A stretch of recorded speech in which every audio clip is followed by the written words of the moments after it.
இந்த பேச அழைக்கிறோம் சொன்னாலே ஒரு தயக்கமாக இருக்குது. ஏன்னா நான் பேசினாலே ப்ராப்ளம். ஒன்று எனக்கு ப்ராப்ளமும் மற்றவங்களுக்கும் ப்ராப்ளம். ஏதாவது வந்து கழுப்பிட்டே இருப்பாங்க, ஏதாவது பேசிகிட்டே இருப்பாங்க. நான் சும்மா இருந்தால் இவர் இருந்தால் பேசவே மாட்டேங்கிறாங்க, வாயில் என்ன கொலைக்கட்டே வச்சுருக்காரா அப்படின்னு சொல்லி கலாட்டா பண்ணுவாங்க, கிண்டல் பண்ணுவாங்க. பேசுனா இப்போ பேசு அப்படின்னு சொல்லுவாங்க. மற்றவங்க வந்து இவர் பேசாமல் இவர் பேசியிருக்கக்கூடாது அப்படின்னு சொல்லுவாங்க. ஸோ என்ன பண்ணுறது? ஸோ ரொம்ப நாள் கழித்து நான் தெரிஞ்சுக்கிட்டேன், நம்மளை பிடிக்காதவங்களுக்கு நம்ம என்ன செஞ்சாலும் எது பண்ணாலும் பிடிக்காது. நம்ம பிடிச்சவங்களுக்கு நம்ம என்ன செஞ்சாலும் எது பண்ணாலும் பிடிக்கும்னு நினைக்கிறது முட்டாள்தனம். ஜாக்கிரதையாக இருக்கணும். இந்த விழாவுக்கு வந்திருக்கிற கல்லிப்பள்ளி தானு சார் அவர்களே, தமிழ்குமரன் அவர்களே, கண்ணன் அவர்களே, மதுரை செல்வம் அவர்களே, சிம்ரன்ஜி அண்ட் பத்திரிகை நண்பர்கள் அனைவருக்குமே என்னுடைய அன்பார்ந்த வணக்கங்கள். முக்கியமாக வந்து கமல்ஹாசன் சார் அவர்கள் அண்ட் அஸ்வத் மாரிமுத்து. கமல் சார் வந்து இப்போ சொன்னாங்க வந்து இந்த ஆஃபீஸ் ஓப்பனிங் அப்போவே வந்து டெரஸில் வந்துட்டு ரஜினி இப்போ ஆஃபீஸ் பெருசாக ஸ்டார்ட் பண்ணிவிட்டேன், இந்த ராஜ்கமலுக்கு ஒரு படம் பண்ணணும் அப்படின்னு. சரி அப்படின்னு சொல்லி அதுக்கப்புறம் அவரும் பிஸி ஆகிட்டார், நானும் வந்து நான் பிஸி ஆகிட்டேன். ஸோ அதுக்கப்புறம் வந்து ஒரு சீரியஸாக சிவாஜிக்கு அப்புறமா வந்து பேசுகிற மாதிரி இருந்தது. அதுக்கப்புறம் ஒரு வாட்டி லாஸ்ட்டு வரும்போது அவர் டோன்லேயே கொஞ்சம் இதாக இருந்தது, படம் பண்ணணும் அப்படின்னு. சரி சார் நம்ம பண்ணலாம் அப்படின்னு சொல்லிட்டு இது வந்து டைரக்டர் வந்து ஆக்சுவலாக பார்த்திங்கன்னா அஸ்வத் மாரிமுத்து வந்து இது 4வது டைரக்டர். ஃபஸ்ட்டு நம்ம பண்ணும்போது ரவிக்குமார் ஃபிக்ஸ் பண்ணியிருந்தோம். சரி அது வந்து சரியாக டிஸ்டிங் வரலன்னு சொல்லி அப்படியே வந்து இதாகிடுச்சு. அதுக்கப்புறம் நம்ம சுந்தர்சி சாருக்கு வந்து வேறு ஒரு படம் இருந்தது, கொஞ்சம் டிலே ஆகிட்ட மாதிரி இருந்தது. அதனால் நம்ம இது வந்து நான் விலகிக்கிறேன் சார், நம்ம அப்புறம் பண்ணிக்கலாம் அப்படின்னு சொல்லி இதாச்சு. அதுக்கப்புறம் நம்ம சிவி சக்கரவர்த்தி அவர் கதையெல்லாம் கேட்டு ரொம்ப நல்லா இருந்தது. பட் என்ன சொல்ல ரொம்ப சென்சிட்டிவ் சப்ஜெக்ட் அது ஒரு கம்ப்ளீட்லி ஒரு நியூக்ளியர் சயின்டிஸ்ட் பற்றி, அந்த நியூக்ளியர் வெப்பன்ஸ் பற்றி, ஷூட்டிங் ஆப்கானிஸ்தான், ரஷ்யா, அந்த மாதிரியெல்லாம் ஒரு ரொம்ப நைஸ் சப்ஜெக்ட். பட் ரொம்ப ரொம்ப சென்சிட்டிவ், ரொம்ப ரொம்ப ஜாகிரதையாக டீல் பண்ணுறோம், டைம் கன்சியூமிங். ஸோ அதனாலே வந்து அதை வந்து நம்ம அப்புறம் இது பண்ணிக்கலாம் அப்படின்னு சொல்லும்போது தான் அஸ்வத் மாரிமுத்து நம்ம வந்து இந்த படத்துக்குள்ளே வந்தார். இப்போ கமலில் முதலே சொன்ன மாதிரி இந்த டென்ஷன் எனக்கு வந்து ஏன் அப்படின்னு சொன்னால், கமல் வந்து கூப்பிட்டு ரஜினி நான் கதையும் கேட்க மாட்டேன், எதுவும் கேட்க மாட்டேன், நான் எல்லாத்தையும் உங்ககிட்ட விட்டேன், நீங்கள் என்ன சொல்கிறீங்களோ அதை நீங்கள் பண்ணுங்கள் அப்படின்னு சொல்லிட்டாங்க. அதே தான் பெரிய ஒரு டென்ஷன் ஆகிடுச்சு நமக்கு. ஃபுல் ரெஸ்பான்சிபிலிட்டி நம்ம போட்ட பிறகு அவ்வளோ பெரிய ஒரு ஜாம்பவான் சொன்ன பிறகு தான் எனக்கு வந்து அதுக்கப்புறம் வந்து அவர்கிட்ட நான் சொன்னேன், இல்லை கமல் சார் இந்த கதையெல்லாம் வேண்டாம், எல்லாம் நம்ம தலையில் கட்டிடாதீங்க, நீங்கள் கதையை கேட்டு நீங்கள் ஓகேன்னு சொன்ன பிறகு தான் நான் வந்து ஃபோர்ஸ் பண்ணி அந்த கதை கேட்டார். ஸோ கதை கேட்டு நல்லா இருக்குது அப்படின்னு சொல்லி இந்த படத்தை வந்து நம்ம வந்து இது பண்ணியிருக்கோம். டெஃபினட்டாக நம்ம என்ன சொல்லி என்ன பண்ணால் கூட அஸ்வத் மாரிமுத்து மேலே வந்து பெரிய ஒரு ரெஸ்பான்சிபிலிட்டி இருக்குது. அதுக்காக எல்லாமே வந்து உங்கள் தலைமையில் நம்ம போட்டுட மாட்டோம்.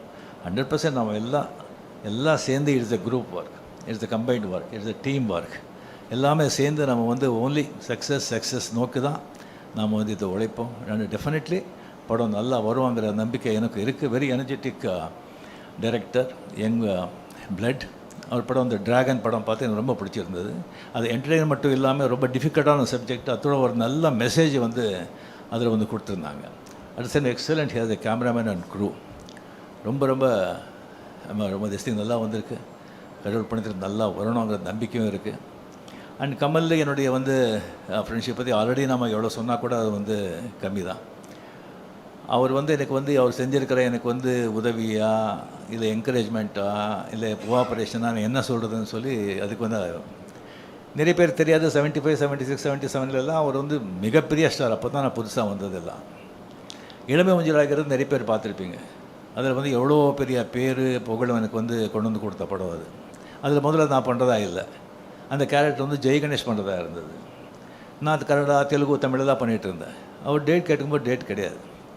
அப்புறம் கமல் வந்து ஃபோன் பண்ணி இன்சிஸ்ட் பண்ணி, இல்லை சார் இளமை மஞ்சள் ஆகிறதுன்னு போடுறீங்க, நீங்கள் ரஜினி போடுங்க, ஸ்ரீதர் சார்கிட்டே சொல்லி, அதுக்கப்புறம் அவரே என்னை ஃபோன் பண்ணி, ரஜினி நான் கூட டேட்டெல்லாம் அட்ஜஸ்ட் பண்ணி தான் பண்ணுறேன், நீங்கள் பண்ணுங்கள் வாங்க நல்லா இருக்கும் அப்படின்னு சொல்லி அவரால் தான் அது இளமை கொஞ்சம் அழைக்கிறது படமே நான் பண்ணது.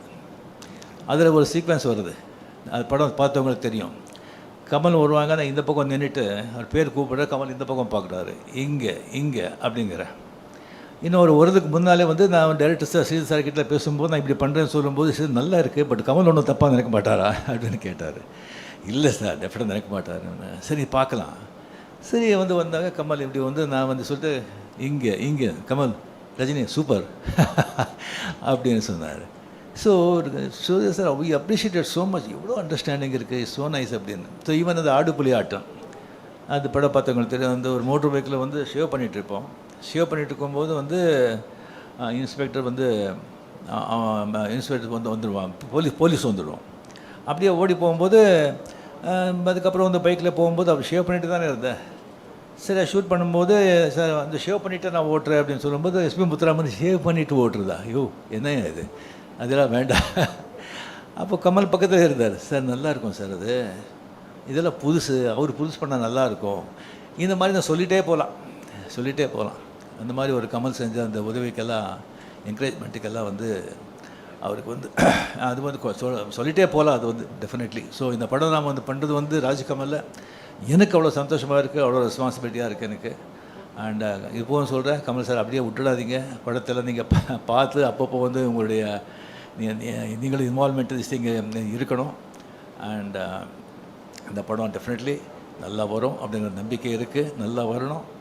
அண்ட் உங்களுடைய பிளெஸிங்களால் நாளைக்கு படம் ஷூட்டிங் ஸ்டார்ட் ஆகுது.